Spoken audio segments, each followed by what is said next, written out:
this remarkable piece by Aisha Khalid called Appear as You Are, Be as You Appear. She takes these absolutely sumptuous materials. We're talking velvet, silk, and gold, but then she transforms them by incorporating countless pins throughout the work. The effect is both mesmerizing and unsettling, you know? Hmm. So it's like she's literally piercing through the facade of luxury. What's the viewer experience like? That's exactly what makes it so powerful. People approach it drawn to the beautiful materials, but then they notice the pins and physically recoil a bit. It creates this amazing tension between attraction and danger. And get this, it's just one part of this larger exhibition called Moment Momentum that's being shown at some seriously prestigious venues, including the Venice Biennial. Speaking of prestigious venues, how are international audiences responding to these works? Oh, the response has been fascinating.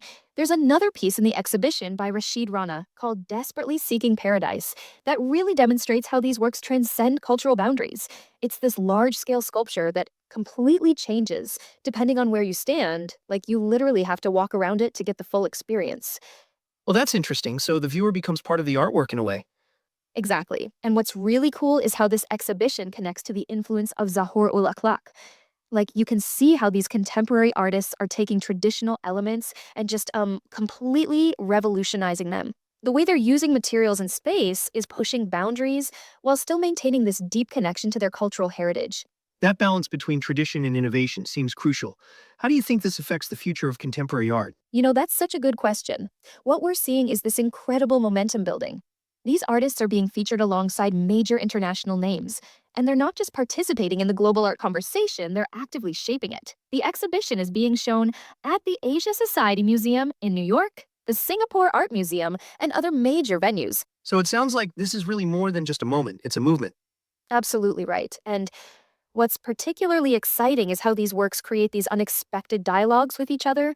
The curators have been super intentional about positioning pieces so that viewers discover new connections as they move through the space.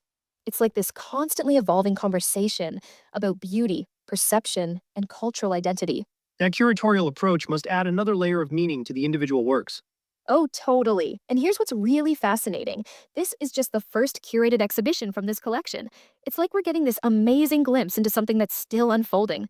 The way these artists are combining traditional elements with contemporary concepts is creating this incredibly rich artistic language that feels both timeless and totally of the moment.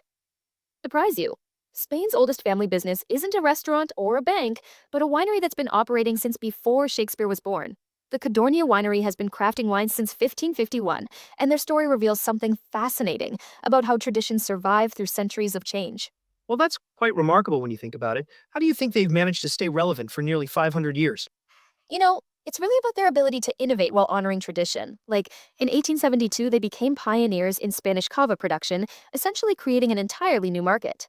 But what's really fascinating is their wine cellars in San Sadurni de Noia, which are now protected as a National Historic and Artistic Monument. Hmm. That reminds me of how other cultural traditions manage to evolve while maintaining their essence. Take the Punjabi Thethera metalwork tradition. These artisans have been crafting brass and copper vessels for generations. Oh, that's exactly what I was thinking about. These metalworkers create these incredibly versatile pieces that are both functional and beautiful. And what's particularly interesting is how they've adapted their traditional techniques to create pieces that work in modern settings. Well, speaking of ancient traditions, there's also the fascinating history of Figs ficus carica.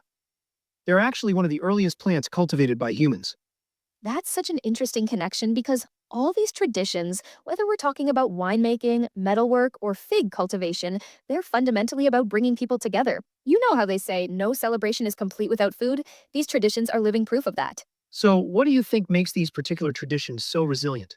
Well, I think it's their ability to serve multiple purposes. Take the Cadorniu cellars. They're not just functional wine storage spaces, they're architectural masterpieces that draw visitors from around the world. And these Punjabi Thathera pieces, they're not just serving vessels, they're works of art that carry cultural memory. Right? And they've managed to find new relevance in our modern world. Like how these traditional brass vessels are now being used to serve everything from Indian to Japanese cuisine. Exactly. And what's particularly fascinating is how these traditions have become bridges between different cultures. The Codorniu Winery, for instance, has managed to preserve its historic methods while embracing modern winemaking technology, creating wines that appeal to contemporary palates. You know, it's interesting how these traditions all seem to revolve around celebration and community. That's such a crucial point. These traditions persist because they fulfill both practical and emotional needs. They're not just about producing wine or crafting metal vessels or growing fruit, they're about creating spaces and moments for human connection. Well, that really puts these traditions in a different light. They're not just surviving, they're actively evolving and adapting. Um, and that's what gives me hope for the future of cultural heritage. These traditions show us that preservation isn't about freezing something in time, it's about finding ways to carry forward what's most valuable while adapting to change. Like how the Punjabi Thathara craftspeople maintain their traditional techniques while creating pieces that resonate with modern aesthetics. That's such a thoughtful way to look at cultural preservation as something dynamic rather than static.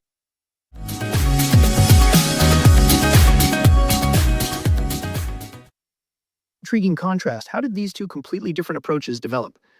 Well, it all started when Peter the Great visited Holland and became so inspired that he created this artificial island in St. Petersburg. What's fascinating is how this industrial space has evolved into this incredible gastronomic destination. Hmm. So it went from being purely functional to becoming a cultural hotspot? What was its original purpose? It was actually this massive timber drying yard for the Russian Navy. But here's what's amazing, they've taken this utilitarian space, including a former prison called the Bottle, and transformed it into this vibrant dining scene that's drawing people from all over. That transformation reminds me of what's happening in Oaxaca, Mexico, though they're taking a completely different approach to preserving food culture. Oh, tell me more about that. How are they handling cultural preservation in Oaxaca?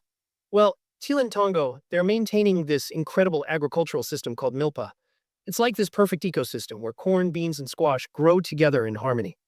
The Ministry of Culture is actually documenting these traditional methods because they're so significant. That's fascinating. So, while New Holland is reimagining spaces, Oaxaca is preserving techniques that have worked for literally thousands of years. And you know what's really interesting? Both approaches are equally valid ways of keeping culture alive. Right, and both are drawing significant institutional support. The Federal Agency for Tourism in Russia is promoting New Holland as this must visit cultural destination. And speaking of cultural significance, let's talk about this traditional tortilla making process called tortillando in Oaxaca. It's this incredibly precise technique that's been passed down through generations. How do they maintain these ancient practices in today's fast paced world? Well, it's actually a comprehensive effort. They're documenting everything from specific corn varieties to hand techniques. Like, there's this moment in tortilla making where the masa has to be shaped just so it's practically an art form that's been perfected over centuries. You know what strikes me about both these stories? They're showing such different ways that food can connect us to history. Exactly. In New Holland, they've taken this prison building and turned it into this collection of amazing restaurants and bars. The architecture tells one story, while the modern dining experience tells another. It's like this perfect blend of past and present. So it's really about finding different ways to keep culture relevant for future generations. That's so true, and what's particularly interesting is how both approaches are working. Whether you're experiencing traditional agriculture in Oaxaca or dining in a converted prison in St. Petersburg, you're participating in this ongoing cultural dialogue. These stories really show there's no one size fits all approach to preserving cultural heritage. And that's really the key takeaway here, whether we're talking about maintaining ancient agricultural practices or transforming historical industrial spaces. What matters is keeping these cultural connections meaningful and alive. It's about finding ways to make history relevant to people today,